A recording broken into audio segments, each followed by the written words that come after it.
episode 88 of the Pressure Point podcast. Oh, what a weekend. This would have to be one of my favourite episodes to do, and the one I've looked forward to doing the most ever since Thursday night, I'd say. And mate, round one, footy's back. Personally, it was unbelievable. You might have something else to say, but apart from what happened on Thursday night, I thought it was a pretty good round overall. I have to agree, apart from Thursday night, it was a pretty good round overall. The AFL had gone out of their way, as we've spoken about before, to deliberately make all the games blockbusters to try and draw more of a crowd in. First time in a couple of years, we've been allowed full capacity in most states, so they've gone out of the way to do that, and we got, for the most part, really good games. I think there was only one blowout for the round. We had one 1-point margin. It was fantastic. So what was the blowout? Essendon versus Geelong. So yeah, very funny. Anyway, we'll touch on them a bit later. But yeah, I thought it was great. The standard of footy was really good. I think it was a lot better than probably previous round ones have been. And in particular, I think that GWS Sydney game was really like high quality game of footy. That was great to watch. So yeah, I think the whole round was great. And then obviously the debutants as well. Like it was crazy to think, some of the footy that was being played. There was so much talent shown from these debutants that we saw this week. I don't remember a week where you've seen this many consistent debutants. One kicked 5, had 27. Dacos was a gun, as we know. I can't even think of the names right now. There's too many because there's so many great performances. But yeah, it was fantastic to see, and it just shows that the pre-seasons they must be having now, especially with no COVID interruptions, are paying dividends. Yeah, absolutely. So that was great to see, and something I don't think we've ever seen before. It's probably going to be the hardest rising star to select as well this round, which we'll touch on a bit later. But yeah, it's been a great start, and it started on Wednesday night with the grand final rematch between Melbourne and the Bulldogs, and the D's pretty much picked up where they left off, didn't they? Oh, absolutely. It was almost a grand final type rematch, not in the sense the score margin wasn't as big, obviously, but the form that they were in was fantastic, and it was almost scarily similar, especially the way Petrarca played and just tore the game to bits. And you'd have to be a lot of people's favourite for Brownlow medal, you'd think, early on. I know it's only round one, but geez. Bulldogs showed absolutely no respect to him, considering what he did to them in the grand final. You think they'd be a bit tighter on him? Look, a lot of teams don't tag. I know Richmond don't personally. I know the Dogs obviously don't as well. I'm pretty sure after the game, Stephen May was having an interview with the Fox Footy reporters, and he even said he was speaking to Aaron Norton in the goal square, and Norto goes, "No, we won't tag. We don't normally do that." But surely someone like Petrarca, with what he did to you last time, even if it's not a hard tag, someone's keeping a close eye. But once again, no respect, and he made them pay. Yeah, absolutely tore them apart. What about the crowds? Yeah. Where were they? No idea. I mean, like I said before, they deliberately fixtured the fixture this week to draw crowds in and break the record for round one. And we didn't get as close as we thought we were going to do or break it by any means. And it started with the first game of the week. Everyone talks about should we have the grand final rematch as the first game of the year. And look, in terms of quality, you could probably expect it's going to be pretty good most years. But they had, 57,000, I think it was? Less than that. Less than that, yeah. It was terrible. If you're a Melbourne supporter and you've won the flag last year, wouldn't you want to be there to watch the flag race? Where were you? Seriously. It's actually just pretty disgraceful when you think about it. Look, I know some people probably a bit scared because of COVID. That was a Wednesday night. And a Wednesday night, that hurts. But I know if it was my club and I hadn't seen the flag in 57 years, I think it was. And they weren't there either. Yeah, they weren't there for the premiership. I would be there round one to watch the flag get raised. It's one night of the week. You don't have to do it, every weekend. It's going to be one time. Yeah. You think you would be there. And same for the Dogs fans. Wouldn't you want retribution? Yeah. You'd think you would go to the game, try and see your team get over the line in round one and be like, oh, we're on this year. Obviously it didn't happen for the Dogs, but you don't know that beforehand. Yeah. So, yeah, I thought it was pretty disappointing.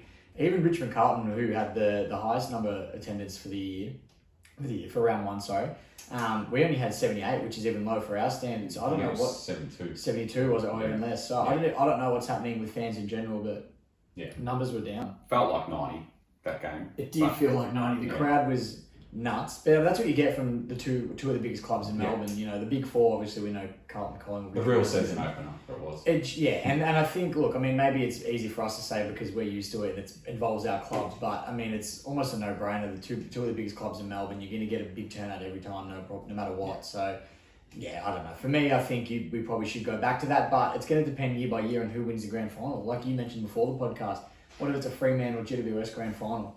That's not going to pack the MCG or, it's not even going to pack Giant Stadium or whatever they're calling it these days. So I don't know why you would even bother, but it's very dependent, I think. Yeah, for sure.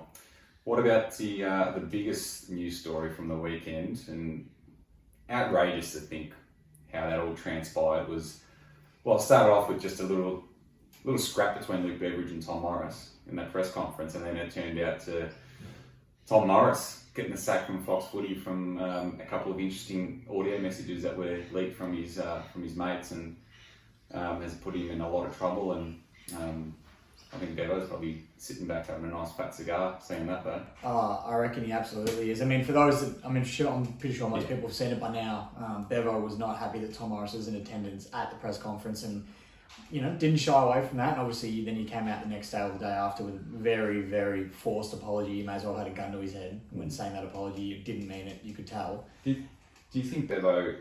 Do you reckon it was a build-up of things with Tom? Do you reckon he knew something about Tom Morris that a lot of people didn't, and that's why he... Yeah, potentially. It was a serious out. It was like a bit massive overreaction. Yeah, potentially. I know Bevo has gotten like that with journalists in the past, though, not just Tom. He's always been a little bit aggressive and defensive towards them. So potentially, I know he wasn't happy with what Tom Morris reported last year before the grand final when Gardner was getting selected. So it could be stemmed back just to that. I'm not sure, because you'd think that there was something else that we probably aren't privy to, because the outburst was a bit ridiculous. But then, yeah, like you said, I guess once people get a sniff of things, I thought, geez, let's drag him in while he's down. We'll get him. And then these, like you said, these WhatsApp messages, voice recordings and videos came out that, look, my opinion on this is that you're a pretty shallow friend if that's in your group chat and you're a friend of Tom's and you're releasing that. That's not defending what Tom has said and done, because you can't defend those things, and we're not going to repeat them. Everyone's probably heard them by now. So we don't condone those, obviously, but I think, yeah, to have a friend in the spotlight like Tom, and obviously those messages were sent in confidence, I think it's pretty. I wouldn't want one of my mates doing that. Pull him up privately if you don't agree with it. Just that the fact that it was released while this was happening. That's what I mean. It was very convenient. It wasn't like a friend seen this when it's first happened and gone, "Oh, I don't agree with that. Let's expose him." They've done it deliberately because they knew it would gain traction, and that's the part I disagree with. What Tom has said. Yeah, it's unforgivable. You can't forgive it, and you can't imagine him coming back from that. But we were talking about it before we recorded. It was really surprising from us. Again, as a lot of you would know, we had Tom on as a guest last year, and I've got nothing but positive things to say about the experience we had with him. And obviously, it's going to be a bit different to the way the people he was mentioning and referencing in his WhatsApp videos and stuff like that, being us two. But I couldn't speak higher of him after that experience that we had. Like, even once we finished recording, he said to me, if you would, give me contacts for jobs and stuff that he knew I was sort of interested in. So like, he didn't have to do any of that, but he hung around and he did. So I was, really impressed by that. But then, to see this was really disappointing this week. And like I said, there's no excusing it or making excuses for him. He's dug his own grave, essentially. Yeah, absolutely. There's no forgiving him with that one. And I think, Fox definitely made the right call in sacking him. I think that's the only option I had, really. Yeah, and I was talking about this with someone at work today, because I was saying, do you reckon he makes a comeback? And I said, you know what? The way the AFL landscape works is, if you're an ex-player, you can almost get away with murder, and eventually you'll sneak your way back into these sorts of things. But I just feel with Tom, there's got no reason really for him to be able to find his way back in. I can't see it happening. I mean, I hope he finds another career. I don't want this to be the end of it, any job he can get. Like I said, I think he's a good person, just made a mistake. But I think I don't see him back especially at Fox Footy or anywhere in the big AFL media landscape or sports media landscape. Wouldn't have thought. Tom does heal, but I can't see him making a comeback, no way. Just with the way things transpire in this day and age as well, with the things that were said, it's just unforgivable, I think. But let's hope he educates himself and gets back on the right path, and hope he's learned from his big mistake. So that was a massive. That all happened in 24 hours, didn't it? It went from Bevo, smashing him and everyone on Tom's side to, all this stuff coming out about Tom and everyone hating Tom. So it was a wild 24 hours. Oh, I remember watching it on Fox Footy, and I was thinking, geez, I remember I tweeted straight away, defending Tom and all that, saying, mate, Bevo is just a sore loser. Yeah. And then I had a bit of egg on my face the next day when sort of everything came out. But yeah, you're right, it was just a big whirlwind 24 hours for Tom and I guess the football media. Well, it was while we were at the London Tavern, wasn't it? That's when all that when you first heard what was going on with Tom, wasn't it? Yeah, well, so the night before was the Wednesday night of the game. That was the Bevo press conference because I was on the Gold Coast at the time. And then I flew in the next day for round one. I wish I didn't now, but I flew in for round one Thursday morning. And with the London Tavern together before the game. And it came out on TV that Fox had sacked him. It all happened there. That's right. Yeah. So Huge. But yeah, we may as well. Let's get into it. Let's do it. I mean, it's the elephant in the room. And Oh, jeez, I never thought I'd see this day where Carlton have beaten Richmond, and it's the first time Carlton have beaten Richmond since we've known each other. First time on the podcast. First time in 10 years. First time since the 2013 elimination final. And for me personally, that was the best atmosphere, crowd noise, potentially even Carlton game I've been at since that elimination final.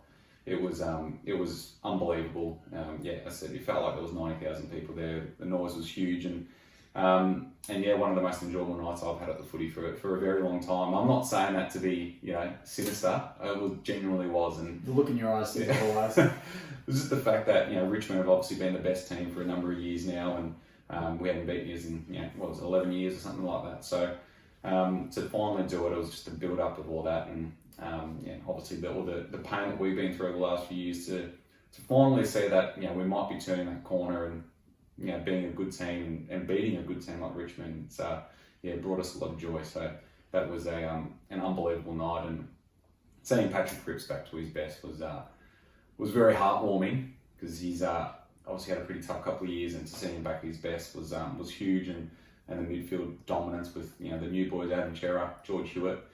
And then Matt Kennedy as well, backing up his pre-season form was huge. So it was a great night to be a Carlton supporter, and hopefully it's a sign of things to come. No, absolutely. I mean, from obviously the other perspective, it wasn't the best night for me. It was great just to be back at the footy though. I love that, the atmosphere, the experience, even when the other opposition team is going nuts. You don't get that at home. We haven't had that in the last couple of years. Despite the fact that it wasn't me cheering as much, it was still an enjoyable experience to be there. So I really appreciated that. And I think you're right. I think it's definitely a good sign for the Blues for things to come. There's no better way to start the new year than beating the team that finished 12th in the ladder the year before. So, it's a great start for you guys. You guys are absolutely flying. So, great start by the Blues. But I'll let you touch a bit more on this next part because there was actually one moment of the game where I wouldn't normally stand up and clap, but I did this time, and it was when a certain goal was kicked throughout the game. I'm sure you know which one I'm talking about. Yeah, it was the Sam Doherty goal. And when Doc went back and kicked that goal, I even texted your sister at the time, Elisa, and I said, some things are bigger than footy. And me and my sister we stood up, we clapped, and it's obviously we didn't want Carlton to kick the goal, but for Doc to kick that in his comeback game after what he's been through was something so special. Obviously it probably means a bit more to you, him being your captain over the past few years. Yeah, that was one of the best moments I've been involved in at a footy game. It gives you goosebumps just even thinking about it, and being there and the noise of the crowd. You'd see some people in the crowd were a bit emotional as well. It was even bringing tears to my eyes. It was a great moment, and just the things he's been through. Back-to-back ACLs. It was his second cancer battle. It was only in January where he was looking pretty unwell. Had no hair, was looking very pale, lost a lot of weight. And for him to play in round one, and not just playing round one, to dominate. He had 26 touches and went at 96% disposal efficiency. He was one of the best players on the ground, and for him to do that was incredible. I absolutely love the bloke. He's bleeds Carlton, and he's one of the best leaders we've got at the club. So for him to do that was huge, and definitely I think was the best moment of the night. Yeah, arguably the best moment of round one. It was up there with one of them. It'd be one of the moments of the year. Yeah, 100%. It was something pretty special. But we'll try and move on from the Richmond Carlton game. We have copped a bit of criticism in the past for dwindling on Richmond and Carlton when we start speaking about them. It goes without saying for when we play each other. In round one, it does. Absolutely.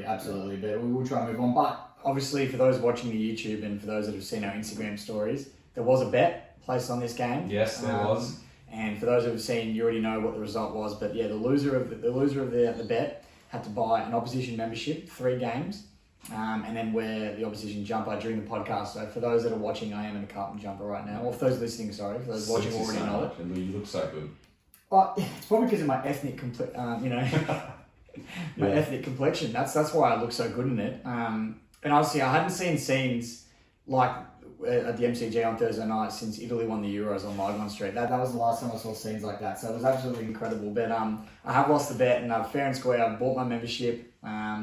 You're coming to 6 games with us this year. Yeah, well, the 3-game membership was upgraded to 6 because that's the only way Carlton can get members. So we have to give absolute bargains. But yeah, we've done that. So I've got the membership, and I think it might be a similar bet next year. We'll have to see. Might tweak it a little bit. But I think from what I've gone through, I would love to see Marcus go through the same thing. So we'll see how we go. But yeah, that's what's happened. Yeah, no, very good. You're a good sport for doing it, and shout out to the Almost Blues brothers, Joe and the boys, for that suggestion. That was them. So thank you for that, and yeah, Quinn's looking fantastic, and we'll make sure we meet up at a few Carlton games with that jumper on as well. I'm not wearing this jumper in public. All right, let's move on from round one. As good as it was that round one game, let's not move on completely from round one. There's nowhere to go. There's nowhere to go from round one. 6 or 7 more games to go. So Friday night, Collingwood St Kilda. That was probably one of the surprises of the round, I would have thought. Yeah, absolutely. I mean, everyone sort of had St Kilda coming on the up, the rebound after last year, and I think Collingwood would tip to be towards the bottom of the ladder. I know my predictions had them at last, which is a bit of a shit stir for some of the Pies fans out there. Got a couple of bites, but I didn't expect them to beat the Saints week 1, and they came out and yeah, mate. Embarrassed is probably the wrong word, but yeah, almost embarrassed. Collingwood, they looked very good. They did, didn't they? They were just all over them, and yeah, St Kilda didn't really have many answers at all. Yeah, no, they were good. They were very impressive, and the Saints had a bit of a fight back in that third quarter where they looked pretty good. But apart from that, Collingwood were definitely the better side on the night. And yeah, I mean, Jack Hayes from St Kilda looked really good in his first game too. So I thought it was a pretty good game of footy. Just Collingwood were obviously the better team. Oh, absolutely. Yeah. Absolutely they were. They were the best. Like you said, Jack Hayes was a star, wasn't he? I think he 26? He came from the Sandford, and he was just... Yeah, he looked really good. Yeah, he looked like he fit right in the team, and it was almost a surprise he hasn't been picked up earlier. But yeah, good things for St Kilda up front. Yeah. Another news story that came out revolving this game was Kane Corlins was slamming Jack Ginnivan. I don't know if you saw this. Yeah, I did. For whipping out the GoPro after the game and, pretty much flexing around, going, light work. That's, one of many this year. And Kane Corlins said, mate, you played 6 games, earned some respect in the league before you start doing this kind of stuff. What are your thoughts on that? I know some people are arguing that we should be letting the players show a bit more personality. What are your thoughts on this? I agree with him to a certain extent. Like, man, I probably didn't even know who Jack Ginnivan was, before this game. I would have heard of him, but I probably couldn't tell you what he looked like. So I can see Kane's point there. Like, they probably could have picked someone else to do the carry on after the game. But I mean, yeah, I'm all for players showing personality and getting up and about. And it was a big win for the Pies. So no one really picked him. So I'm all for it. And they've got a pretty young team. So they've got a good young amount of players to choose from, and they're probably the ones that have the most personality. So I don't have a problem in that sense, but I kind of agree with Kane where he's coming from, where who's this player carrying on? No one really knows him. He's only played 6 games, so yeah, I can see that. I'm with you and Kane on that sense. I can see where he's coming from, but I think it's fine, or fair play. Yeah. Like you said, players should be able to show their personality. We've criticised them in the past for being on the media and being very stone-faced and not really giving much. And then when they do show their personality, we tend to sort of give them a bit of flack. I mean, Sydney Stack's another one that cops are for doing the same thing, and he might be a little bit too much, but I think the fact that players are comfortable showing their personalities now are really good. So I'm all for it. Move on, I reckon. Yeah, definitely. Playing on from there. Let's move on to Saturday, and it was the big blowout game between Geelong and Essendon. Oh, the Bombers. It's hard not to smile at this one, isn't it? We try not to be biased against Essendon, but it's a rival club for both of us, so it is tough not to. But they do the same. They do the same to us. That's the way we've got to look at it, so we don't feel as bad about giving it to them. But it was a really disappointing result. They were very bad. That was shocking. I mean, look, in the other half, Geelong were really good. Yeah. I thought Geelong looked really polished. A lot of people tipped them to sort of drop off. I don't think it's going to happen, especially after the way we saw them play. And Essendon did go in without any real forward line, no Stringer, no Tip and Woody. So I mean, they were undermanned, but the effort I think was the biggest thing that was lacking. The effort, and they had a lot of disposal. I think Essendon had more disposals than Geelong, but they just weren't using it. Like, it was just no impact on the games from their star players. So it was very concerning. I mean, you've had all pre-season to prepare for this game and prepare for Geelong, and to put in a performance like that, it's like that was like an end of the season performance where you've got nothing to play for. That's You what kind of given up at that that's what it point. looked like. But it's round one. You'd expect them to be fired up and raring to go, but they just did not look like they were out of second gear, really. No, and it would have been hard to watch for Bomber supporters, but the only, I think, positive to take out of this game was the Rising Star potential nominee this week, Nick Martin, who, I mean, for me, he has to win the Rising Star nomination for this week. He had 27 disposals, 10 marks, and 5 goals in his debut game. Who does that? Yeah. No one has performances like that. Like we said earlier, there was a few big games, but for me, this is the biggest, and I reckon that's one. They only kicked 11 goals for the game, and the debutant kicked 5 of them. Yeah. So it's massive for the Bombers. That was unbelievable. Couldn't believe it when I looked at the stats after the game. I was like, who is this Nick Martin? Who? Should give him the GoPro. Yeah. He deserved that. I don't think Kane Cornes would have an issue with that. Yeah, no. But yeah, that was an unbelievable debut and definitely a shining light for the Bombers on a pretty dark day. But yeah, the Cats did look good. I mean, I think a lot of people wrote off Geelong this year and they've started off really well. Jeremy Cameron, though, a little bit of a concern there, but he did not look in a good way when he came off. No, not at all, but I'm pretty sure Scans confirmed earlier today that he's going to be okay, which is good news for Cats fans. But yeah, he looked worse for wear, definitely coming off the ground on the weekend. But obviously it's good news that he's going to be all right. Yeah.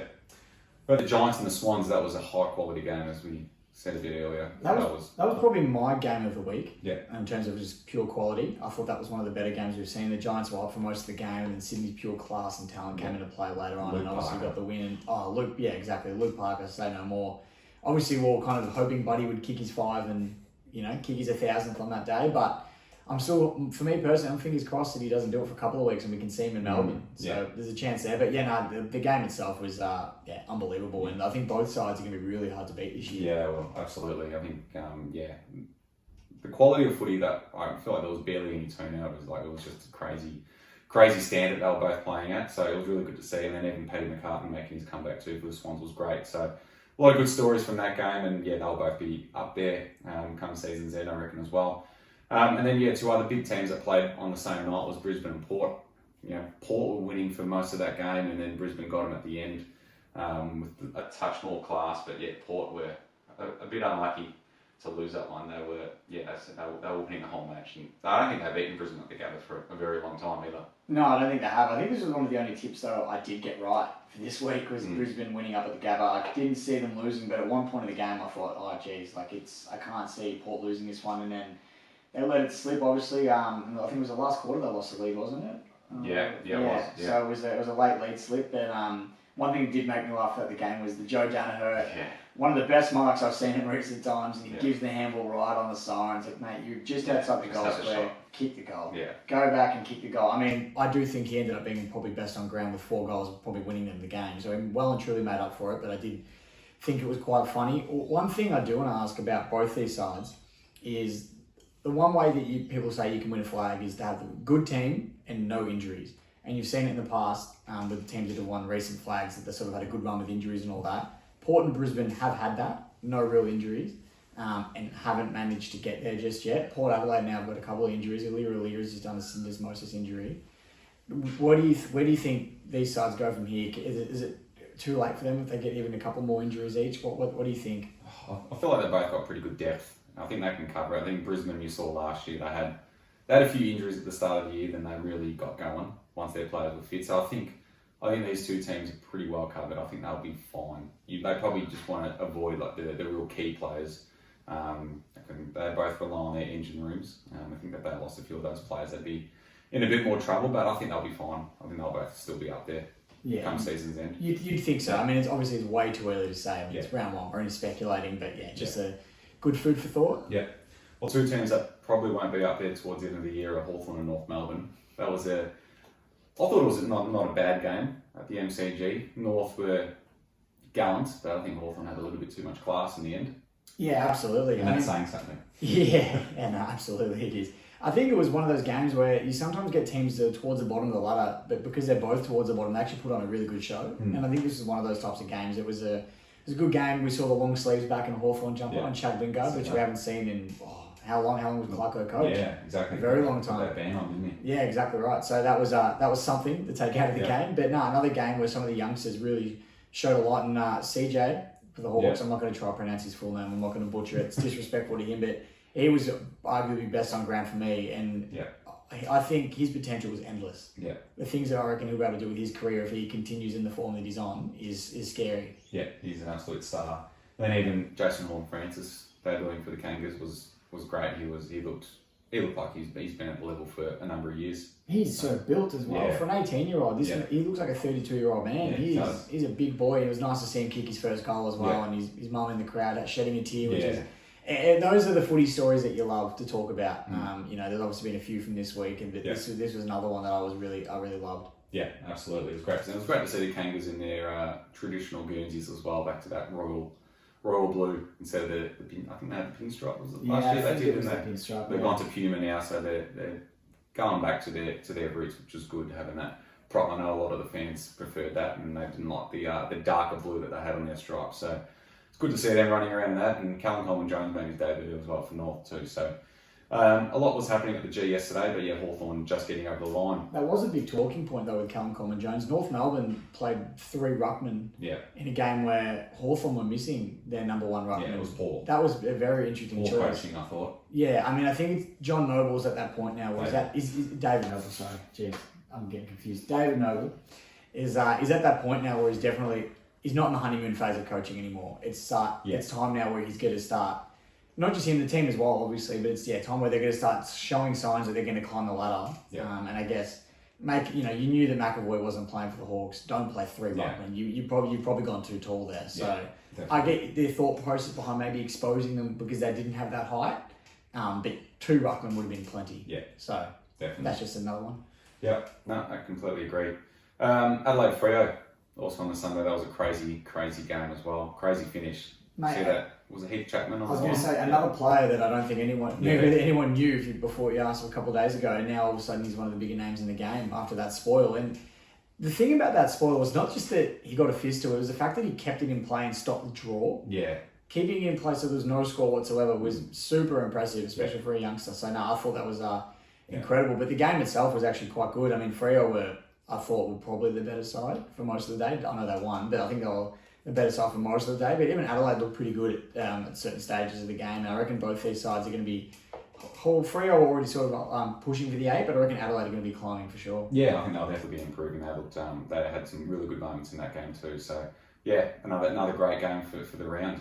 And Josh Rochelle? Yes, we can't forget about him. 5 goals on debut. Another crazy debutant from the round, and I think it's pronounced Rochelle. Rochelle? Yeah, the Italian pronunciation of it. You gotta flick your wrist a little bit when you say it as well. Rochelle. You'll be getting a cup membership soon, no doubt. He was fantastic, but you know what? He just looked like a pure small forward. Like he had a great goal sense. He was zippy. He just looked like one of those classic small forwards that we don't see as much anymore because we tend to put midfielders down there to rest a lot these days. But yeah, it was good to see. Another small forward. Working his craft for sure. And the final game of the round, West Coast and the Gold Coast. That was the Gold Coast. They love starting the seasons well, and they've done it again. But I feel like it's different this time. They actually looked quite impressive. Matt Rowell, back fit again, back to his best. Dominated that game. He did. He tore it apart. He had, I think, 30-something touches and had 22 of them were contested. So that just shows the level that he's at after a couple of seasons with injury. So good to see him back, and obviously Took Miller was him just leading from the front. It was classic. He was my brain at the beginning of the year. I think this was the first game Took Miller. I think the first game in 16 games that Took Miller hasn't got 30 or more disposals, but he ended on 29. So he didn't exactly drop the gun, in that sense, but he was fantastic. And back to Matt Rowell, he had that kind of a game after nearly getting completely knocked out as well. And he got up and just thought, we're winning this game, and he tore the game to shreds. So I think everyone's forgotten how good he was those first few rounds when he first started. We got 3 BOGs in a row from memory, and then before he did his knee. And then, he's had a bad run at it for the start of his career, but he's a star. Yeah, he'll have a big year, and he could even push for an All-Australian if he keeps that up for sure. So that was good to see. And it's good to see Gold Coast, I think, winning. I think AFL needs it. It's good for the competition if they can finally get better. Yeah, 100%. But you touched on it last year, and it's the same case. Yeah. They start hot. It's whether they can be consistent and keep that going. But they showed good signs. All they can do is win each week. So 1 week at a time for them, I guess. And they showed good signs. albeit against an undermanned West Coast, who I thought put in a really good performance considering the players that they were missing. They put up a really good fight. They didn't roll over by any means. Yeah, no, for sure. I mean, they had a waffle team at West Coast, so it was... Yeah, it was disappointing for West Coast, but... Oh, well. Injuries. All right, so that's all the games from round one. Who's well, at the time of recording, the Rising Star nominee hasn't been announced, but by the time we release this, it would have. Who's your pick? You got Nick Martin? I have to. Yeah. I have to. I think the 27 touches and 5 goals on top of that. I know we had a couple of 5-goal hauls, but the 27 touches and the 10 marks, that just shows confidence. And yeah, for me, it takes the cake. I'm going Nick Martin as well. I mean, it wouldn't surprise me if Nick Dacos got it, but no, I think Nick Martin for sure. I just feel like that 27 and 5 would be best on ground if any player did that. That's what I mean. It has to take the cake. Dacos will no doubt get so you can save him. Many more nominations. Yeah. He looks like he's going to be an absolute superstar as well. So he's going to have many more nominations. He doesn't need this one. Yeah. I think for sure. Cool. All right. Well, that's round one in the books. Let's preview round two, and it all starts again on another Thursday night. Doggies and the Blues. But the Blues are without Vossi. He's got COVID, so he won't be in the coach's seat. Ashley Hansen will be taking over. How do you think the Blues are going to go without the boss up there? I don't think it'll make too much of a difference. Everything's set in place. It's already, it's already there. It's a system. Nothing really changes. It's just maybe the motivation factor. Who knows how good Ash Hansen is? But he's a premiership coach in the VFL. From the Bulldogs. Yeah, so he's actually come from the Bulldogs. So and now he's coaching against them. So probably the perfect one to step in. He won it in 2016. That's right. When the Dogs won the AFL Grand Final, he coached their VFL side to a flag as well. So he's had experience. He knows what he's doing. He's a great coach. So I think he'll do the job just fine. I don't think that'll impact the game too much. But it's going to be interesting because Carlton will be up and about, like you said, after beating last year's 12th place, and then the Bulldogs are going to be roaring to make amends for the loss. Roaring to make amends from the loss against Melbourne after being an abysmal performance at certain stages of the game. So they'll be looking to bounce back as well. So it's an interesting one for me. I think Dogs at home, but if Carlton's midfield do what they did against Richmond, then they're just as much of a chance. But I think Dogs on the rebound at home. Carlton have a weird record against the Bulldogs where we always play well against them. Even over the last few years when we've been pretty average. Like last year we were 5 goals in front and we lost in the end, but we played very good again. Probably one of our best games. Then the last 2 years we've smashed them both times we've played them. So we do have a really good record against them. So who knows? But Bulldogs back on their Marvel deck, coming off a disappointing loss. You'd probably have to pick them up, I'd say. I think it's the safe bet. Yeah. The safe bet, but if Carlton's their bogey team, then who knows? You know better than me. Carlton played like they did last week. Yeah, I'm landing on the Dogs. Yeah, we'll see. We'll see what happens. All right, Friday night we've got Sydney and Geelong. Is this where Buddy's going to kick his 1,000? I hope not, because if he doesn't, it'll be the week after in Melbourne, so that'll be beautiful. But look, he's every chance. He's going to kick 4. Why not? If Sydney play the way they did with their midfielders doing the things they were doing, Isaac Heaney, Luke Parker, stars, if they can do that again, and Buddy has a bit more of an impact, then absolutely he can do it. I think at the SCG I'm going to go the Swans. They just look so vibrant at the moment. They're a lot younger than the Cats, so they might be able to run off their legs a little bit. The Cats still going to be very good this year, but I reckon Sydney this week for me. Yeah, Sydney for me, they were way too impressive last week. Saturday afternoon we've got Collingwood and Adelaide at the MCG. It's going to be an interesting one. This will be a really, really good game. Yeah. Adelaide don't always play as well away from Adelaide Oval. I mean, a lot of teams play a lot better on their home ground, so that's probably a silly statement to make. But I think Collingwood are going to win this one for me just from what they did against the Saints. They looked a lot better than I thought they were going to be. And I reckon they'll have a bit of confidence going into this, especially if Ginnivan gets the GoPro at the end of the game as well, so he'll be all over it. But I reckon Collingwood for me for this one, although I'm looking forward to seeing what Adelaide can do if they can back up their 2 good performances, albeit having a loss. Crazy if Collingwood win this, they'll be 2-0. Who would have thought? No one would have tipped that. Well, you wouldn't have thought. No, definitely not. Spoon, so. Still a long season. Yeah, it is. Later that day, we've got Essendon and Brisbane at Marvel. The Bombers will be desperately wanting to bounce back after last week. Oh, yeah. I mean, you don't want to start the season 0-2, which a lot of teams are going to be a chance to do that, and I think the Bombers will. I don't see them beating Brisbane. Brisbane look on fire. the other night, and yeah, I know they're travelling, but I can't see them losing to the Bombers. Not after what the Bombers did the other night. No, I mean Brisbane as well. They're going to be again, as we said earlier, they'll be right up there again come season's end. Saturday night we've got Port Adelaide and Hawthorn at the Adelaide Oval. I think Port too good here. Oh, yeah, 100%. Port don't lose very often at Adelaide Oval, not against Hawthorn as well. And if you look at the sports bet odds at the moment, they're $1.21 or Hawthorn's $4.45. Yeah. So I reckon there's a few people in the same boat as us. Yeah, Port easily there. Also on Saturday night we've got Gold Coast and Melbourne. Good game. That came off so sarcastic. Well, I mean, Gold Coast bring what they brought against West Coast. I'm not saying they're going to win, but they can at least give Melbourne a serious contest. I feel at Metricon Stadium. This is a great test for the Suns, I think. We're tipping Melbourne. I think we can both say that. Obviously tipping Melbourne, but this is a great test for the Suns. If they can hold their own against the reigning premiers and look impressive at the same time, I think that they could really be setting themselves up for a good year.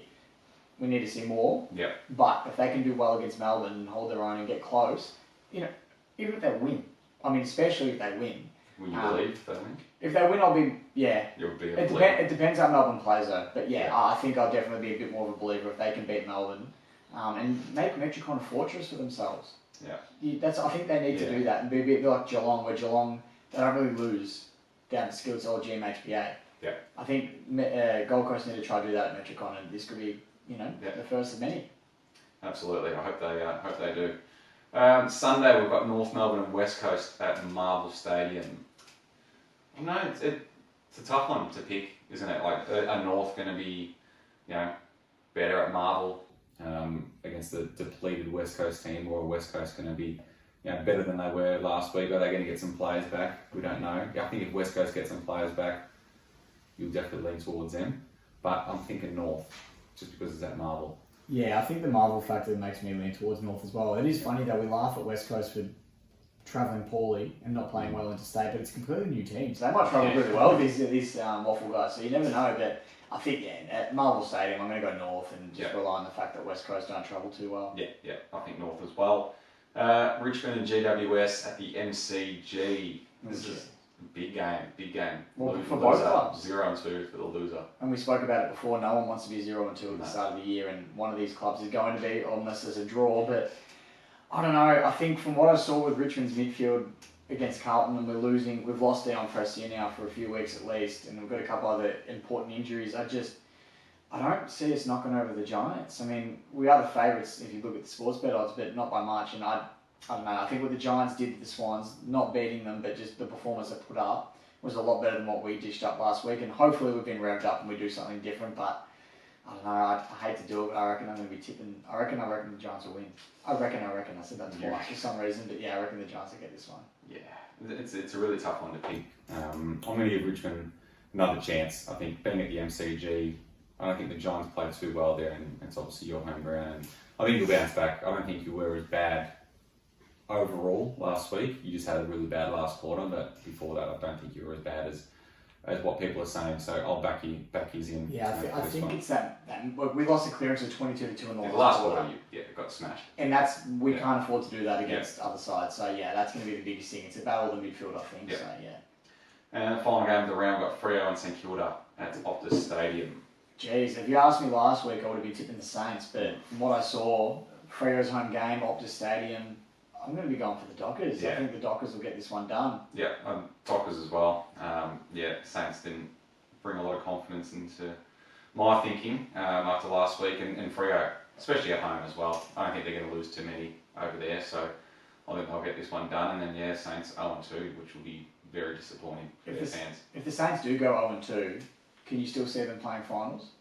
Absolutely. You can't rule anyone out at all. So it's way too early, but history says that not many teams do play finals when they're 0-2, which is crazy. It's a crazy stat considering there's 20 more games to go. But it's bizarre. But it's also the confidence thing that gets a lot of those players as well. You lose your first 2 games, you think, man, we're not as good as we thought we were in pre-season. And I think that's where it starts to creep in. It's more of the mental game rather than actual pure ability. So it'll be interesting. But I think, like you said, that Freo aren't going to lose too many at Optus. Yeah. All right, that is round 2 previewed. Very much looking forward to it. If it's anything like round 1, we're in for an absolute treat. But let's move on to everyone's favourite new segment is Cry Me a River. Great tune coming off of that there. We didn't have it in for the first episode, but I've thrown it into the second one, and we're following a bit of a similar theme to last week's Cry Me a River, where I had to go at the umpires. This time it's at the MRO, albeit I'm still upset with the umpires this week, but it's the MRO this week, and just the pure inconsistency that they continue to show. And in fact, they're actually consistent at being inconsistent, and that's the trend that we've seen. The one that's upset me the most was the Sam Draper incident from the Bombers Geelong game, where Draper has blatantly thrown a fist into Radagalia's stomach. Radagalia's gone down, had to go onto the bench just to recover. He's obviously winded. Fine, he's not injured. But he's thrown a fist, and they didn't even look at it. He got away. Was it a fine he got away with, or not? Fine. Yeah, it was a fine, wasn't it? So I don't understand how that's not minimum 1 week. If you throw a fist, they're trying to stamp out punching from the game. He's throwing a fist. We were talking about it earlier. Who was it? Zach Merrick, a year or two ago, a couple of weeks for doing the same thing to Jack Silvani. If anything, I think Zach Merrick's was actually more in the play than Draper's was. He was out of the contest. He goes, I've got to do something here. He's throwing the fist, hitting him in the gut. I think it's just an inconsistent ruling to give him a fine when he's blatantly just throwing a fist, and it's not good. It's not a good look on the game. You don't want to see that. And what happens if he breaks a rib? It shouldn't be outcome based. That's my thinking. That's my biggest thing. It shouldn't be outcome based. If Radaglia breaks a rib, he'd get weeks. Yeah. But because he didn't want it, it's no problem. I don't think. And they said it was careless. It was deliberate. Yeah. That's my opinion anyway. So that's my Cry Me a River for this week. No, it's a good one, mate. I do agree. I think it's all outcome based, as we know with the MRO. It's if they're injured, you're going to get suspended. If they're not, you can hit them as hard as you want. But if they get up, no injury, you're fine.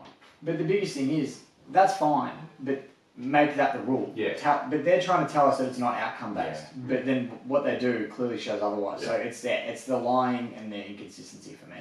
Yeah, for sure. All right, let's move on to the big call of the week. I put a lot of thought into this one. Your last one didn't go too well, did it? Buddy to kick 1,000 before half time versus Geelong. He only needs 4. It seems And I really think similar to last he's going to week's. be pissed off that he only kicked 1 goal last week, and I think he's going to come out firing, and he's going to kick 4 before half time, and the crowd are going to go nuts and run on at the SCG. I love that. You Yeah. put a lot of thought into that one, clearly. I'm gonna keep- different a lot to last week. That's going to be my big call every week until he kicks Until it. he keeps it before half time, no problem. Question I got for you. You ran onto the ground last time Buddy kicked a big goal in his 100th goal for the season. Yeah. If it was guaranteed, and I don't know how it would be, but if it was guaranteed that Buddy would kick his 1,000s in Sydney this week, would you fly up? Was No. the experience worth it? No. Knowing it could be the last time we ever do this. I don't know. Maybe I'd feel different about it if I hadn't done it before, but because I've done it, it's like I've done that tick.